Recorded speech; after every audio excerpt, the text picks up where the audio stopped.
ఇకపోతే మనం తదుపరి రాశి ఒక్కసారి చూసుకున్నట్లయితే మాత్రానికి మిథున రాశి. మరి ఈ మిథున రాశి వారికి కూడా వచ్చేసి ఈ వారం అంటే ఆదివారం నుంచి శనివారం వరకు 26వ తారీఖు నుంచి 1వ తారీఖు వరకు మరి వీరి గ్రహస్థితి ఈ వారం ఏ విధంగా ఉండబోతుంది అంటారు?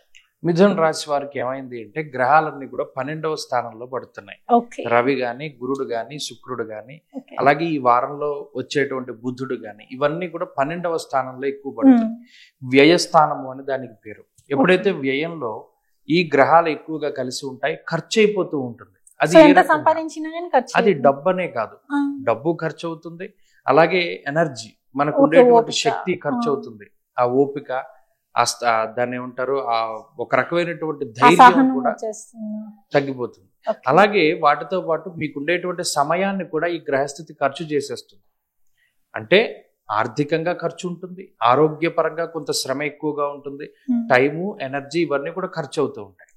12లో రవి ఉన్నప్పుడు స్వస్థాన నాశనం చేయవా బంధురోగో ధనక్షయం అన్నాడు.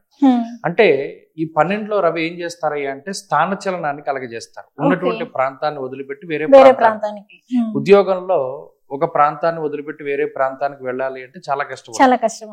అటువంటి స్థితికి ఈ గ్రహస్థితి కారణం అవుతుంది. ఉన్న ఫలంగా ఉద్యోగం మార్పు, సో గ్రహాలన్నీ 12వ స్థానంలో ఉండడం వల్ల. అయితే మరి వీళ్ళకి యోగించేటువంటి గ్రహం ఏది అంటే ఇక్కడ బలవత్తరమైనటువంటి గ్రహాలు ఏం కనబట్ల. ఒక దశమంలో ఉన్నటువంటి రాహు మాత్రమే బలంగా కనిపిస్తుంది. దానివల్ల ఏంటి అంటే ఏదేమైనా చిన్నపాటి సమస్యలు వచ్చినా వాటి నుండి బయటపడగలిగేటువంటి శక్తిని రాహు ఇస్తారు. ఈ వారంలో గ్రహగతుల్లో చంద్రుడు కూడా బలంగా ఉన్నారు, అలాగే బుధుడు కొంత బలంగా ఉన్నారు. కాబట్టి అటు బుద్ధి పనిచేస్తుంది, మనస్సు పనిచేస్తుంది బలంగాను, మాయోపాయం రాహు ఇస్తూ ఉంటారు. ఇలా చాకచక్యంగా బయటపడడానికి చేస్తారు. ఈ రాహువు, బుధుడు, చంద్రుడు ఈ 3 గ్రహాలు గనక బలంగా లేకపోతే మిథున రాశి వారు ఈ వారం చాలా ఇబ్బంది పడేవారు. కాబట్టి ఈ వారంలో ప్రత్యేకించి నిర్ణయాలు తీసుకోకూడదు. ఏ నిర్ణయం తీసుకున్నా కొంత వ్యతిరేకంగా పనిచేస్తుంది. సో కొంచెం ఆలోచించేదాన్ని ఇంపార్టెంట్ విషయాలు ఉంటే మాత్రానికి వాటికి కొంచెం నిర్ణయం అనేది ఆలోచించి చేసుకోవాలి. అలాగే పెట్టుబడులు పెట్టేటప్పుడు కూడా చాలా జాగ్రత్తగా ఉండాలి. ఎవరికైనా అప్పిచ్చేటప్పుడు జాగ్రత్తగా ఉండాలి. ఇవన్నీ కూడా ఏంటంటే సమస్యలను సృష్టించేటువంటి పరిస్థితులు.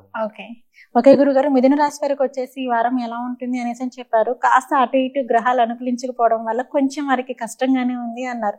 సో దానికి వారు ఏ దేవుణ్ణి ఆరాధిస్తే బాగుంటుంది, దానికి వారు ఎటువంటి పరిహారం చేసుకుంటే బాగుంటుంది? ముఖ్యంగా వ్యయంలో ఉన్నటువంటి గ్రహాల యొక్క బలాన్ని పెంచడానికి గ్రహరాజు అయినటువంటి సూర్యుడిని ఉపాసన చేయాలి. ఆదిత్య హృదయ పారాయణ చేస్తూ ఉండడం, ఆదివారం నాడు మద్యమాంసాలు భుజించకుండా ఉండడం, ఆదివారం నాడు తైల సంస్కారం చేసుకోకపోవడం, ఇటువంటివి చేస్తూ ఆదివారం నాడు సూర్యారాధన చేస్తే మిథున రాశి వారికి గ్రహస్థితి మెరుగుపడుతుంది.